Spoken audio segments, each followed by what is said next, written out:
ನಂದಿ ಉಳಿಸಿ ನಂದಿ ಉಳಿಸಿ. ಈಗಾಗಲೇ ನಮ್ಮ ದೇಶಪಾಂಡೆ ಅವರು ಸ್ವಲ್ಪ ಮಾತಾಡಿದರು. ಕರ್ನಾಟಕದಲ್ಲಿ, ವಿಶೇಷವಾಗಿ ಕರ್ನಾಟಕದಲ್ಲಿ ಮೈಸೂರು ಮಹಾರಾಜರು ನಮ್ಮ ತಳಿ ಉಳಿಬೇಕು ಅಂತ ಹೇಳಿ 1,00,000ಕ್ಕಿಂತ ಹೆಚ್ಚು ಎಕರೆ ಭೂಮಿಯನ್ನು ನಮ್ಮ ದೇಶಿ ತಳಿ ಜವಾರಿ ತಳಿ ಉಳಿಬೇಕು ಅಂತ ಹೇಳಿ ಮೈಸೂರಿಂದ ಹಿಡಿದು ಶಿಗ್ಗಾಂವಲ್ಲಿ ಒಂದು ಹಳ್ಳಿ ಕಿಲಾರಿ ಜಾಗ ಐತೆ. ಲಕ್ಷಾಂತರ ಎಕರೆ ಭೂಮಿ ಬಿಟ್ಟಿದ್ರು. ಅರಸೀಕೆರೆಯಲ್ಲಿದೆ, ಅಜ್ಜಂಪುರದಲ್ಲಿದೆ, ನುಗ್ಗೆಹಳ್ಳಿ ಅಂತ ಅಲ್ಲಿದೆ. ಪ್ರತಿಯೊಂದು ಕಡೆನೂ ಮಹಾರಾಜರು ನಮ್ಮ ದೇಶದ ತಳಿ ಉಳಿಬೇಕು ಅಂತೇಳಿ ಜಾಗ ಕೊಟ್ಟು, ಲಕ್ಷಾಂತರ ಸಾವಿರಾರು ಎಕರೆ ಜಾಗ ಕೊಟ್ಟು ಅಲ್ಲಿ ವ್ಯವಸ್ಥೆ ಮಾಡಿದರು. ಬರ್ತಾ ನಾವೆಲ್ಲರೂ ಕೂಡ ಆ ಜಾಗಗಳೇ ಇಲ್ಲ ಅನೇಕ ಕಡೆ. ಸೊ ಹೀಗಾಗಿಬಿಟ್ಟು ನಮ್ಮ ಏನಿವತ್ತು ಗೋ ಆಧಾರಿತ ಕೃಷಿ ಆಗಬೇಕಾಗಿತ್ತು, ಅದು ನಿಧಾನವಾಗಿ ಹೊರಟೋಗ್ತಾ ಇದೆ. ಇದು ವ್ಯವಸ್ಥಿತವಾಗಿ ಬ್ರಿಟಿಷ್ನರು ನಮ್ಮ ದೇಶಕ್ಕೆ ಬಂದ ಕಾಲದಲ್ಲಿ ಒಂದು ವ್ಯವಸ್ಥಿತವಾದಂಥ ಒಂದು ಸಂಚನ್ನು ಮಾಡಿ, ಯಾಕೆಂದರೆ ಈ ದೇಶ 800,000 ವರ್ಷ ಆಕ್ರಮಣಕ್ಕೆ ಒಳಗಾಗಿದ್ರು ಕೂಡ ನಮ್ಮ ಗ್ರಾಮೀಣ ಪ್ರದೇಶ ಏನೂ ಆಗಿರಲಿಲ್ಲ. ಎಲ್ಲ ವ್ಯವಸ್ಥಿತವಾಗಿ ನಡೀತಾ ಇತ್ತು. ರೈತರು ಚೆನ್ನಾಗಿದ್ದರು, ಕೃಷಿ ಚೆನ್ನಾಗಿತ್ತು, ಊಟಕ್ಕೆ ಏನೂ ತೊಂದರೆ ಇರಲಿಲ್ಲ. ಬ್ರಿಟಿಷ್ನರು ಯಾವಾಗ ಬಂದರೂ ಇದನ್ನು ಅಧ್ಯಯನ ಮಾಡಿ ಯಾಕೆ ಈ ದೇಶದಲ್ಲಿ ಈ ರೀತಿ ಜನ ಸುಖವಾಗಿದ್ದಾರಲ್ಲ, ಇಷ್ಟು ಆಕ್ರಮಣ ಮಾಡಿದ್ರು, ಎಲ್ಲ ದೇವಸ್ಥಾನದಲ್ಲಿ ಚಿನ್ನ, ವಜ್ರ, ವೈಡೂರ್ಯ, ಮುತ್ತು, ರತ್ನ ಎಲ್ಲ ಅಳಿತಾ ಇದ್ದರು. ತಮಿಳುನಾಡು ತಂಜಾವೂರಿನ ರಾಜರಾಜೇಂದ್ರ ಚೋಳ ಆ ಬೃಹದೇಶ್ವರ ದೇವಸ್ಥಾನಕ್ಕೆ 72,000 ಚಿನ್ನದ ನಾಣ್ಯಗಳು ಕೊಟ್ಟಂಥ ಒಂದು ದೇಶ ಇದು. ಇಷ್ಟಾದರೂ ಕೂಡ ಯಾಕೆ ಜನ ಸುಖವಾಗಿದ್ದಾರೆ, ಇಷ್ಟು ಆಕ್ರಮಣ ಆದರು ಅಂತಂದರೆ, ಇಲ್ಲಿ ಯಾವ ಚೆನ್ನಾಗಿದೆ, ಗ್ರಾಮಗಳಿದ್ದಾವೆ. ಗ್ರಾಮಗಳಲ್ಲಿ ಯಾರಿದ್ದಾರೆ? ರೈತರಿದ್ದಾರೆ. ರೈತರಿಗೆ ಬೆನ್ನೆಲುಬು ಯಾವುದು? ಗೋವು. ಹೀಗಾಗಿಬಿಟ್ಟು ಈ ದೇಶ ಚೆನ್ನಾಗಿದೆ.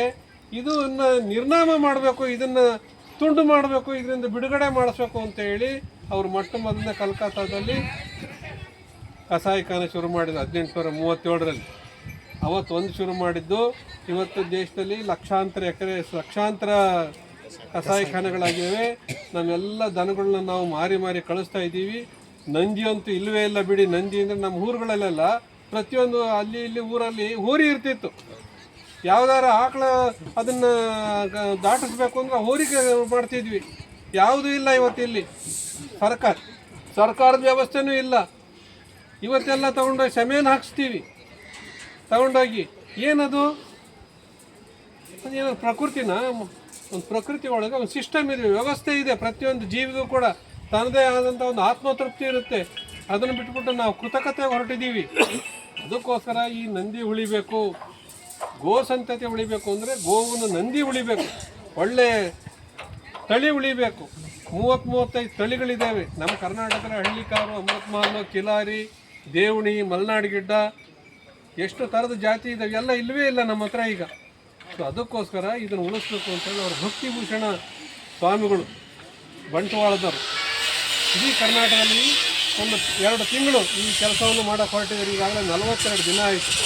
ಹೋಗಬೇಕು, ಜನಗಳಲ್ಲಿ ವ್ಯವಸ್ಥಿತವಾಗಿ ಇದರ ಬಗ್ಗೆ ವಿಚಾರ ತಿಳಿಸ್ಬೇಕು ಅಂತ ಹೇಳಿ ನಾನೊಂದು 2 ಉದಾಹರಣೆ ಹೇಳ್ತೀನಿ.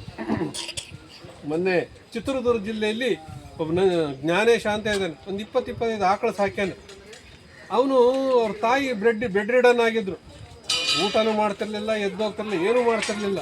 ಕೊನೆಗೆ ಅವನು ಗೋಶಾಲೆ ಇದೆ ಅಲ್ಲೇ ಪಕ್ಕದಲ್ಲಿ.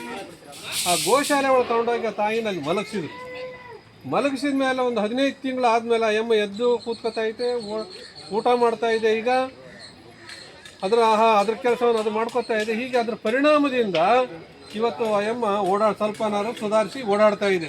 ಇದು ಆ ಗೋವಿನ ಸುತ್ತಮುತ್ತ ಇದ್ದಿದ್ದಕ್ಕೋಸ್ಕರ ಒಂದು 20-25 ತಳಿ ಸಾಕಿದ್ದಾನೆ, ಒಳ್ಳೆ ಹಾಲು ಮಾರ್ತಾನೆ. ಇನ್ನೊಂದು ಉದಾಹರಣೆ, ನಾನು ಹುಮನಾಬಾದ್ ತಾಲೂಕಲ್ಲಿ ಒಂದು ಹಳ್ಳಿಗೆ ಹೋಗಿದ್ದೆ. ಅವನೊಬ್ಬ ಡಿಪ್ಲೊಮಾ ಇಂಜಿನಿಯರ್, ಸೌದಿ ಅರೇಬಿಯಾದಲ್ಲಿ ಕೆಲಸ ಮಾಡ್ತಾ ಇದ್ದು. ಬೇಕಾದ್ರೆ ರೊಕ್ಕ ಬರ್ತಾ ಇದ್ದು. ಅವ್ನು ಯಾಕೋ ಸಮಾಧಾನ ಆಗಲಿಲ್ಲ ಅಲ್ಲಿ. ಇವರು ಓದಿದ್ದು ಡಿಪ್ಲೊಮಾ ಇಂಜಿನಿಯರ್, ಅವ್ರ ಕೈ ಕೆಳಗೆ ಕೆಲಸ ಮಾಡೋಕೆ ಅನ್ಪಾಡ್ ನನ್ನ ಮಕ್ಕಳ ಜೊತೆ ಅವರು. ಸೊ ಅವ್ರಿಗೆ ಯಾಕೆ ನಾನು ಕೆಲಸ ಮಾಡಬೇಕು ಅಂತೇಳಿ ಒಳ್ಳೆ ಬಂದು 5 ಎಕರೆ ಜಮೀನಲ್ಲಿ ಕೃಷಿ ಮಾಡ್ದ.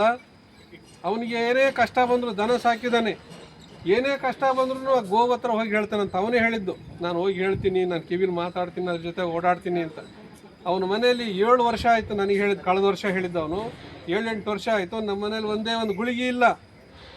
ನಾವು ಈ ಸೋಪು ಇದಲ್ಲ, ಲಕ್ಸು, ಲಿರಿಲ್ಲೋ, ಮಣ್ಣು ಮಸಿ ಇವನ್ನ ಹಚ್ಚಂಗಿಲ್ಲ, ನಾನು ಯಾವುದೇ ಪೇಸ್ಟ್ ಹಚ್ಚಂಗಿಲ್ಲ. 7 ವರ್ಷ ಆಯಿತು, ಒಂದೇ ಒಂದು ಗುಳಿಗೆ ತೊಗೊಂಡಿಲ್ಲ. ನನ್ನ ಮನೆಯವರು, ನನ್ನ ತಮ್ಮನ ಮನೆಯವರು ಎಲ್ಲ ನಾರ್ಮಲ್ ಡೆಲಿವರಿ. ಇದು ಇವತ್ತು ಆ ಗೋವಿನ ಒಂದು ಮಹತ್ವ ಇದೆ, ಇದನ್ನು ಮರೆತು ಬಿಟ್ಟಿದ್ದೀವಿ. ಯಾವುದೋ ಒಂದು ಜಾತಿ ಇವತ್ತು ಹಾಲಿಗೋಸ್ಕರ ಯಾವುದೋ HF ಜರ್ಸಿ ಅಂತ ತಂದುಬಿಟ್ಟಿದ್ದೀವಿ. ನನಗೆ ವ್ಯವಸ್ಥಿತವಾಗಿ ತಂದು ಏರಿದ್ದಾರೆ ನಮ್ಮ ಮೇಲೆ. ಯಾಕೆ ಏರಿದ್ದಾರೆ? ದೊಡ್ಡ ಪ್ರಶ್ನೆ ಬೆಳಿತೇವೆ, ಅವ್ರಿಗೆ ಹಾಲು ಬೇಕು, ನಮಗಲ್ಲ ಹಾಲು, ನಮಗೋಸ್ಕರ ಅಲ್ಲ. ನಾವು ದನ ಸಾಕಿದ್ದು ಹಾಲಿಗಲ್ಲ, ನಾವು ದನ ಸಾಕಿದ್ದು ಯಾವುದಕ್ಕೆ? ಅದ್ರ ಸಗಣಿಗೆ, ಅದರ ಉಚ್ಚಿಗೆ, ಅದ್ರ ಗೊಬ್ಬರಕ್ಕೆ. ನಾವು ಹಾಲು ಬೈ ಪ್ರಾಡಕ್ಟ್, ಅದು ಸೆಕೆಂಡರಿ. ಅದು ಅದ್ರ ತುಪ್ಪ ತಿನ್ನಿಸ್ಬೇಕಾಯ್ತು, ಬೆಣ್ಣೆ ತಿನ್ನಿಸ್ಬೇಕಾಯ್ತು ಮಕ್ಕಳಿಗೆ. 70% ಅದರಿಂದ ಈ ಕಾಯಿಲೆ ಬರ್ತಾ ಇರೋದು, ಈ HF ಜರ್ಸಿ ಹಾಲು ಕೊಡ್ತಿರೋದ್ರಿಂದ. ಎಲ್ಲ ಗೊತ್ತಿದೆ ನಮಗೆ.